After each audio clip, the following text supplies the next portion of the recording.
Uma avaliação política consistente terá que necessariamente avaliar o que representou a vitória de Bolsonaro nas eleições de 2018. Nessa avaliação fica nítido o caráter antinacional do projeto do bolsonarismo. De fato, a vitória de Bolsonaro representa a vitória das forças que não querem um projeto de Brasil. Querem o Brasil como uma faixa de terra a ser explorada por grupos estrangeiros, principalmente os americanos. A vitória de Bolsonaro é, antes de mais nada, a vitória da política externa do governo Donald Trump. A vitória de Bolsonaro é a vitória do estrategista de Donald Trump, Steve Bannon. É a vitória da interferência americana na geopolítica mundial e, particularmente, no Brasil. Desde o nascimento da Lava Jato e toda a trama que agora começa a ser desvendada pela Vaza Jato. O projeto político do PT, que já tinha sofrido um duro golpe com o Mensalão, passa a ser execrado publicamente, com a aliança entre os americanos, mentores intelectuais do golpe de Estado de 2016, seus agentes indiretos, posto que sem uma vinculação institucional ou orgânica, tais como Lava Jato, que nada mais é que a parte do Judiciário, do Ministério Público, da Polícia Federal, que interessavam e necessários ao golpe de Estado de 2016, o capital financeiro, a mídia, em especial a Rede Globo. Destacando o protagonismo político de Moro, Deltan Dallagnol e de toda a Operação Lava Jato, como o maior partido político de extrema-direita no Brasil, devendo ser avaliado que a Lava Jato, apesar de não ser um partido político no âmbito formal, em verdade passa a ser e a atuar como partido político, com o poder de julgar e condenar os seus rivais na arena política, sempre a mando dos americanos, isto é, atualmente do governo de extrema-direita de Donald Trump, da Rede Globo e do capital financeiro, que são os seus idealizadores e financiadores. Assim, a Lava Jato, que atua como partido político, teve o poder e a prerrogativa de inabilitar os seus adversários políticos, de escolher a quem processar, a quem julgar e a quem condenar, e, em contrapartida, a quem absolver. Assim, o PT foi execrado publicamente por ser o principal inimigo político no Brasil dos interesses geopolíticos americanos e dos seus sucessivos governos e, consequentemente, de todos os seus satélites, como a Lava Jato e os partidos políticos do centro, direita e extrema-direita, fisiológico, antinacional e, consequentemente, entreguista. Esses foram poupados. Aqui, a relevância não era o combate à corrupção, porém, o combate político e ideológico, no qual a seletividade foi escancarada de forma torpe e vergonhosa, na cara de todos e à luz do dia, valendo a máxima de que alguém só tem direitos se for capaz de fazer prevalecer os seus direitos pela força, e se não tem força ou poder, será condenado ainda que inocente, como é o caso do ex-presidente Lula, um preso político, hoje reconhecido em quase todo o mundo. Como já dissemos em outro vídeo publicado no Facebook e posteriormente aqui no nosso canal, o Lula é um preso político de Donald Trump. para o governo Donald Trump, é uma questão de honra a prisão do Lula, porque nas contas do governo Trump, o pior pesadelo que eles estão vivendo hoje, em muito se deve ao protagonismo que o Brasil teve no período de governos petistas. A criação dos BRICS, só para dar um exemplo, uma nova ordem econômica mundial formada por Brasil, Rússia, Índia, China e África do Sul, no qual as relações entre China e Rússia são estrategicamente aproximadas, representando um pesadelo para o sonho trumpista, American First, ou América Primeiro. Os Estados Unidos como única potência econômica, militar e política do mundo, com total hegemonia, situação que não ocorre atualmente. Assim, interessa à política externa americana transformar o Brasil numa terra sem lei e numa terra de ninguém. Assim, eles se aliam ao que tem de mais retrógrado e entreguista aqui no Brasil para transformar o Brasil num território a ser explorado de forma brutal e sem qualquer misericórdia e sem qualquer perdão, se aliando a um notório chefe de milícias e que não tem condições de desenvolver qualquer projeto de país. Aqui é importante abrir um parêntese para destacar que a eleição de Bolsonaro é uma eleição de cartas marcadas, no qual o pleito eleitoral foi uma encenação. Para a eleição de Bolsonaro, o Lula não apenas foi preso, como foi impedido de aparecer ou dar entrevista, violando todas as regras de direito e até mesmo resolução da ONU. Aqui também é necessário dizer que com o desmanche do projeto popular liderado pelo PT, que era a força que implementava um projeto de distribuição de renda, aumentos dos salários em geral e do salário mínimo em particular, com aumento real acima da inflação e do estado de bem-estar social, ainda que mínimo, implementado em 12 anos de governos petistas. A verdade é que setores mais vulneráveis da população ficaram totalmente desprotegidos e até mesmo a democracia ficou desguarnecida e hoje não vivemos mais uma democracia, mas uma democracia mitigada. A verdade é que o movimento de 2013, denominado de Jornadas de Junho, como todo movimento popular, é complexo e teria que ser analisado com mais calma. Porém, o que importa aqui é destacar a visão estreita de muitos grupos de extrema esquerda que, sem qualquer base teórica mais pertinente, colocavam o PT como o inimigo central da luta política, demonstrando que Lenin estava certo quando escreveu o livro O Esquerdismo, a Doença Infantil do Comunismo, porque defendia a ideia do movimento político como um movimento circular, no qual a extrema esquerda estaria no mesmo polo da luta política da extrema direita,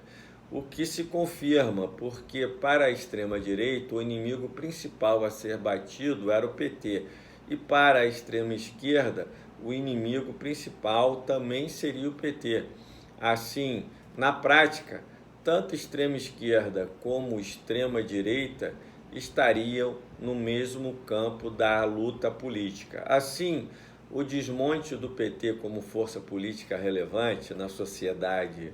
brasileira, longe de representar uma porta aberta para a tomada do poder pela extrema esquerda ou para a ala política mais à esquerda do PT, ao contrário, representou e representa um duro golpe em toda a esquerda e em toda a luta popular e até mesmo democrática, com um retrocesso político, social, econômico sem precedentes e até mesmo inimaginável para muitos, demonstrando como a falta de alcance e de base teórica para as avaliações políticas podem ser comprometedoras. De modo que a extrema esquerda e a própria esquerda, o PT, que teriam chances de crescimento eleitoral e de aumentar a sua representatividade nos governos petistas,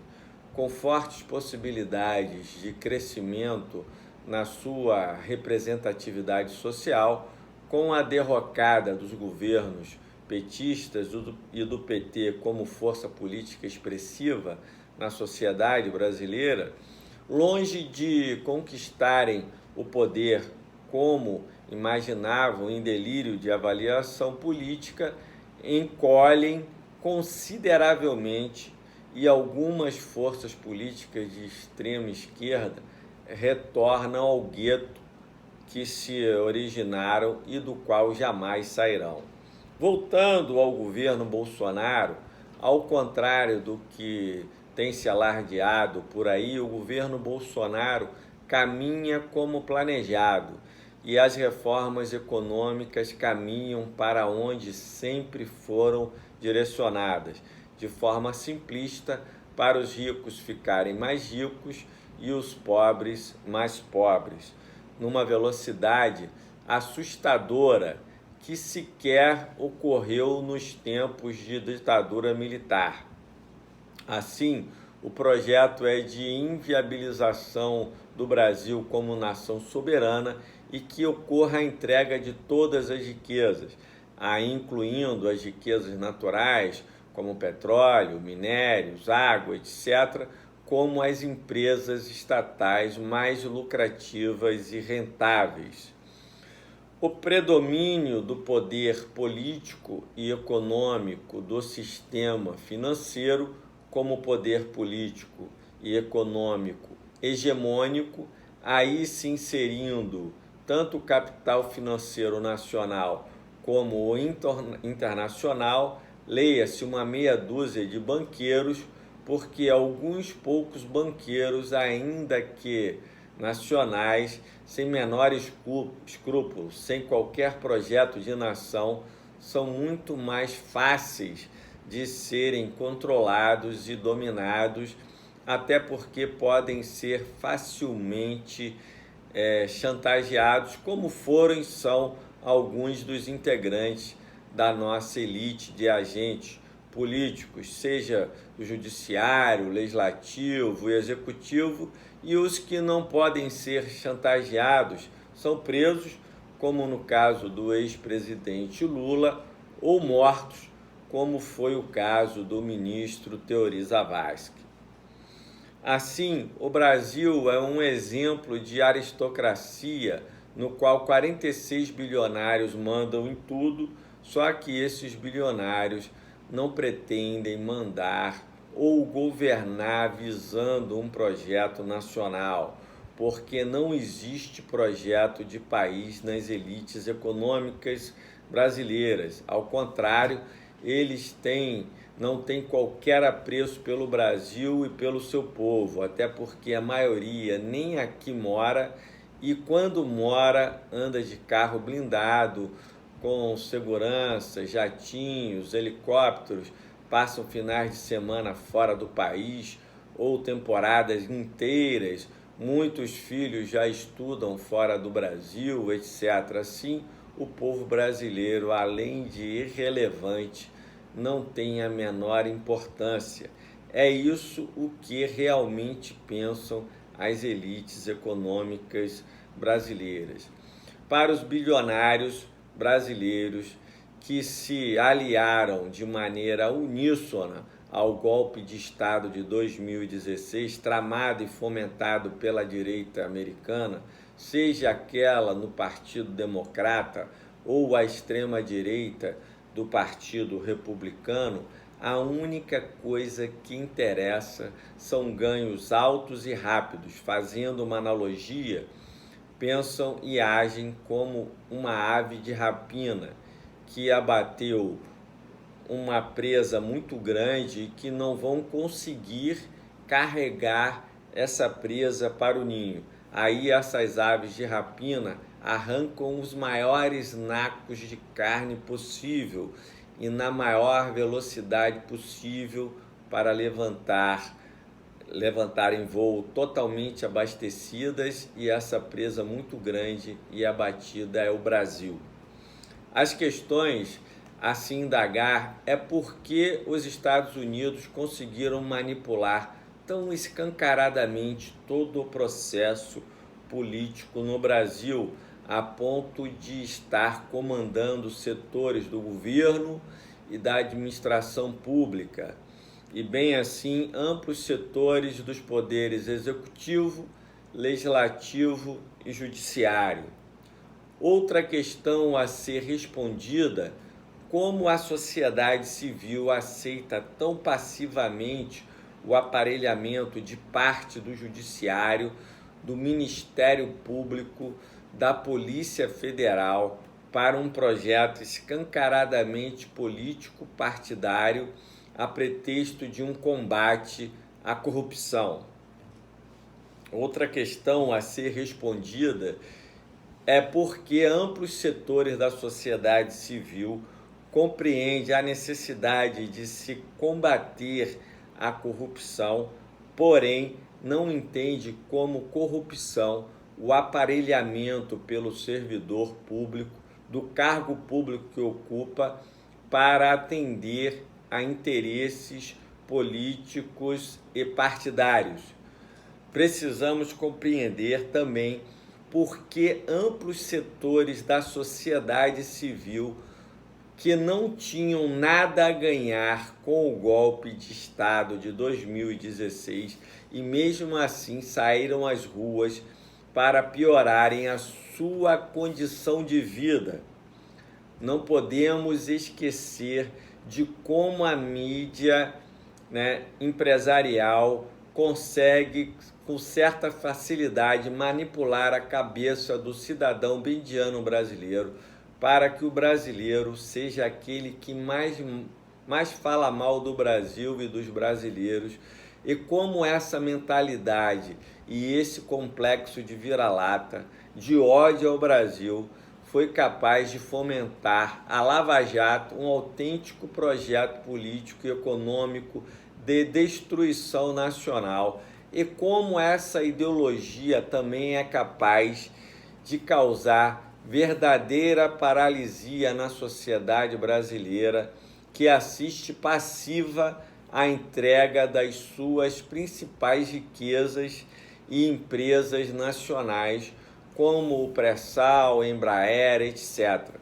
E agora as duas questões igualmente relevantes a serem respondidas, que são o que fazer e como desenvolver as instituições e a sociedade civil para que o Brasil volte a ser um país soberano e a se libertar do completo domínio institucional dos americanos, para que nunca mais os americanos promovam golpes na nossa democracia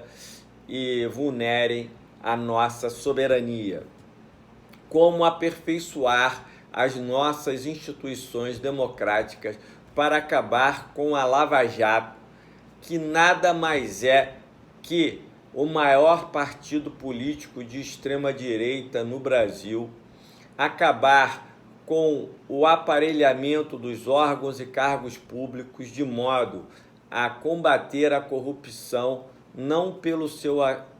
combater a corrupção pelo seu aspecto penal e não pelo seu aspecto político, ideológico e partidário. Assim, sem responder a essas questões, não teremos um futuro muito promissor, e nosso objetivo é apenas introduzir uma pequena contribuição nesse debate que tem muito chão até que os setores populares possam desenvolver um projeto mais consistente de poder, com a compreensão de que não adianta uma aliança com setores do capital financeiro ou uma utopia de uma aliança com uma burguesia nacional, porque essa é historicamente entreguista e o único jeito do Brasil ter alguma soberania hoje é desenvolver um projeto popular e democrático. Esse é o desafio que está na ordem do dia para todos os que querem um Brasil soberano. É compreender que a soberania do Brasil só virá se o povo brasileiro e suas principais lideranças foram capazes de dar densidade a um projeto de poder democrático e popular. Esse é apenas o início de um debate que toda a sociedade brasileira deverá fazer, os setores populares, da luta hoje fundamental, da defesa da soberania, da defesa das riquezas do país, para que possamos ter alguma relevância como nação, para que o povo saia dessa situação de miséria, porque um país não é feito sem um povo digno e decente do seu papel histórico, da sua grandeza histórica. Então é isso que o povo brasileiro tem que compreender. Independente de siglas partidárias, o projeto a ser desenvolvido no Brasil é um projeto popular, democrático, de luta pela soberania do Brasil. Sem a soberania do Brasil, nenhuma outra questão poderá se desenvolver satisfatoriamente. É apenas um vídeo, um início de um debate. Se você gostou do vídeo, você curte, se inscreve no canal, compartilhe esse vídeo para que mais e mais cabeças pensantes no Brasil vejam a necessidade da luta, não só pela soberania nacional, como a luta por um projeto popular e democrático no Brasil. Muito obrigado.